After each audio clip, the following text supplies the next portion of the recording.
RMC, Apolline Matin. Apolline de Malherbe. Il est 6h42 et vous êtes bien sur RMC. À vous de nous dire. À vous de nous dire avec cette question ce matin, la voiture électrique est-elle encore trop chère? On évoquait le sujet vendredi dernier avec Emmanuel Le Chypre et cette étude de l'Institut de l'économie pour le climat. Le représentant de la filière automobile sera d'ailleurs mon invité à 7h40 pour en parler d'un secteur qui objectivement est quand même en grande crise. Une voiture électrique, elle est rentable en 6 ans. Sauf que il faut sortir entre 10 et 40 000 euros de sa poche au moment de l'achat. Même aide comprise, aide déduite. Il faut donc une trésorerie au moment de l'achat qui est nettement plus importante. Pour beaucoup de Français, c'est encore beaucoup trop. L'essence, c'était abordable au niveau du coût à l'achat, et que l'électrique, ça revenait beaucoup plus cher. Il y avait bien 3-4 000 euros de différence, ouais. À partir du moment où on est retraité ou qu'on n'a pas beaucoup de kilomètres à faire, l'amortissement ne va pas se faire non plus. C'est un budget à sortir. Après, avec 6 000 euros d'aide de la part de l'État, ça enlève quand même un cinquième du prix. C'est pas une Tesla. Il y en a pour tous les budgets, en fait. Et vous, est-ce que vous hésitez? Est-ce que votre voiture thermique ou hybride vous suffit? Ou alors est-ce que vous avez sauté le pas ou envisagé de le faire? Combien ça vous a coûté si vous avez sauté le pas? Est-ce qu'il faut absolument favoriser l'industrie française comme le souhaite le gouvernement avec le bonus écologique? Il y a Sébastien et Fabien qui sont déjà au 32-16. On va commencer avec vous, Sébastien, bonjour. Oui, bonjour. Comment ça va? Vous êtes en Charente-Maritime, vous êtes traiteur. J'en déduis que vous roulez pas mal quand même. Tout à fait, on fait à peu près 60 000 km avec nos véhicules par an électriques. Par an, 60 000, et vous en avez combien? On en a 3. On a 2 Nissan et on a notre expert en électrique. Le dernier qui est à peu près 50 km de plus d'autonomie que les Nissan.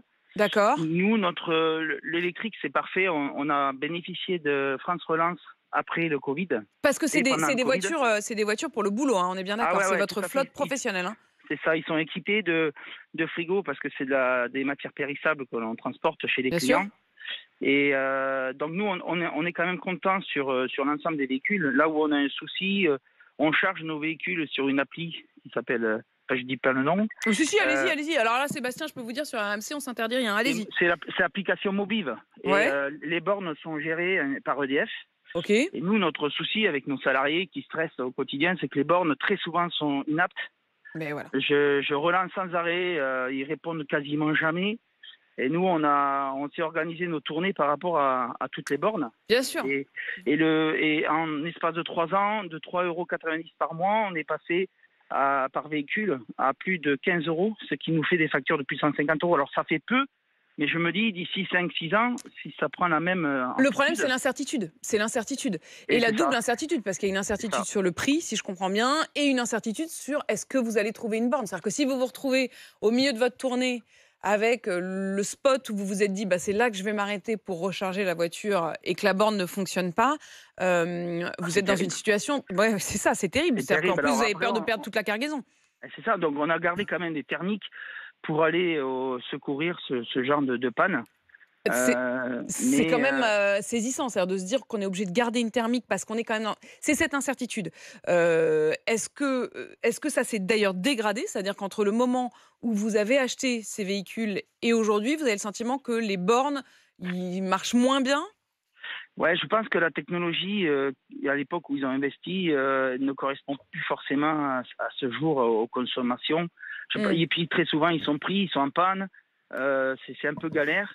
Alors moi, je sais que j'attendrai les prochaines générations de véhicules de façon à avoir au moins 100 km de plus par jour d'autonomie, ce qui permet à nos salariés de plus stresser, de pouvoir rentrer à l'entreprise et de recharger tranquillement. En fait, c'est un stress. Et le problème, c'est que c'est ça. C'est qu'au quotidien, la voiture électrique, parfois, c'est un stress parce que vous vous dites, si je me retrouve avec la borne, ne serait-ce que utilisée par un autre consommateur qui est arrivé avant vous, c'est aussi le premier arrivé, le premier servi, et que vous vous retrouvez à devoir du coup attendre 1 heure alors qu'il y a les clients derrière qui attendent. Sébastien, restez avec nous. Il y a aussi Fabien qui est là. Bonjour Fabien.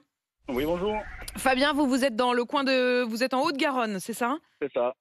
Vous avez acheté une voiture électrique? Oui, j'ai acheté une voiture électrique cet été. Ouais. Parce que le prix de l'essence avait vraiment beaucoup augmenté. Enfin, du gasoil pour moi, pour ma part.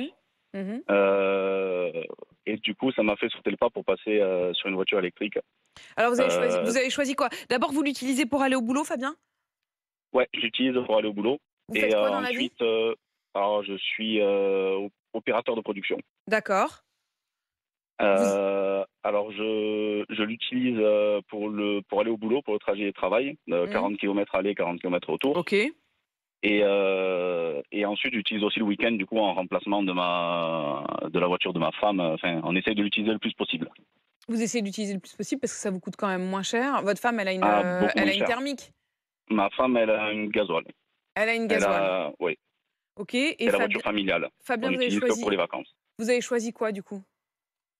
Alors, j'ai véhicule. choisi... je peux dire la marque? Oui, oh bah allez-y, Fabien. D'accord. Ben, j'ai On pris est entre nous là.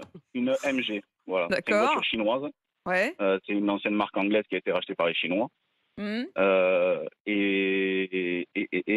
Ça vous a coûté beaucoup moins cher qu'une Renault ou une Peugeot, faut le dire. Alors quand même. voilà, en fait, oui, moi je l'ai payé 30 000 euros sans les aides, sans compter les aides. D'accord. Et si on prend une Mégane Renault qui est la même taille de voiture que la MG, ça vaut 45 000 euros. Ah oui, mais alors attendez, et avec les aides, vous en étiez à combien?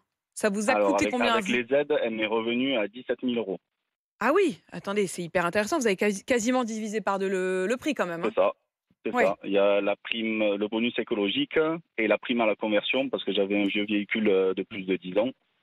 Alors ces aides sur les véhicules Si je me trompe fabriqués pas, en c'est ça, Chine ça sera fini, ça, hein. vont disparaître Sébastien. parce que ça va être à partir du 1er janvier. La nouvelle formule du bonus écologique va prendre en compte le lieu où le véhicule est fabriqué. Parce qu'effectivement, on achète moins cher un véhicule chinois mais qui est fabriqué à l'autre bout du monde, c'est pas forcément très écolo. Donc Oui, du c'est coup, ça. il n'y aura plus de bonus sur les voitures Il était fabriquées moins en Chine. une. Il n'y aura plus de bonus non plus sur la Dacia Spring qui est la moins chère. Ça veut dire qu'il était moins une, Fabien, pour acheter la MG. Vous avez revendu l'autre voiture?